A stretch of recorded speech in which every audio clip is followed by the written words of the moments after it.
আজকে চলে আসছি আমরা একটি চায়ের দোকানে, যেখানে শুধু চাই না, এখানে দুধ চা, মালাই চা, সর চা, হরলিক্স চা, তান্দুরি চা, সব রকমের চা পাওয়া যায় এইখানে। তো কথা না বাড়িয়ে যাওয়া যাক মূল ভিডিওতে।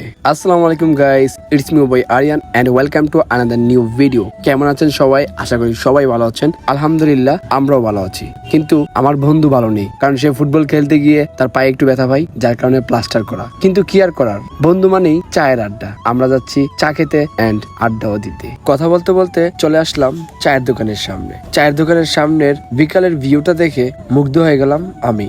এত সুন্দর একটি ভিউ, এত সুন্দর একটি প্লেস, যা না আসলে কখনোই বুঝতে পারবেন না। চায়ের দোকানের সামনের ভিউটা যেমন সুন্দর, চায়ের দোকানের ভিতরের ভিউটাও আরো সুন্দর। এই চায়ের দোকানের লোকেশনটা একটু পরেই আপনারা জেনে যাবেন। ভাইরে ভাই, চায়ের দোকানের ভিতরের ভিউটা এতটাই সুন্দর, না জানি চাটা কেমন হবে। সবার কাছ থেকে শুনেছি সে নিজের দক্ষতায় অনেক সুস্বাদভাবে চা বানিয়ে থাকে। তাই তো দেখি রুচ অনেক দূর দূরান্ত থেকে উনার চা খেতে আসে। উনি আমাদের জন্য চা বানানো শুরু করে দিয়েছে। এখন আমরা ওনার চাটা খেয়ে ট্রাই করব কতটা সুস্বাদভাবে উনি চা বানিয়ে থাকে। সেই জিনিসটার রিভিউ আজকে আমরা আপনাদেরকে দেব। তো ফাইনালি আমাদের মালাই চা রেডি। এখন আমরা মালাই চাটা খাবো, দেন তারপর আপনাদেরকে রিভিউ দেব চাটা কেমন হয়েছে। উফ, এত স্বাদ! প্রথম টানেই মালাই চায়ের মুগ্ধ হয়ে গেলাম। আমার বন্ধুকে বললাম, কিরে বন্ধু, তুই এখনো চাটা টেস্ট করিস নাই? আমার বন্ধু সাথে সাথে চাটা নিয়ে বসে পড়লো। দেন আমরা চাটাকে আসলেই বুঝতে পারলাম অনেক সুস্বাদ ভাবে উনি চা বানিয়ে থাকে। তারপর আমার বন্ধুদেরকেও বললাম যে চাটা খেয়ে কি মনে হলো।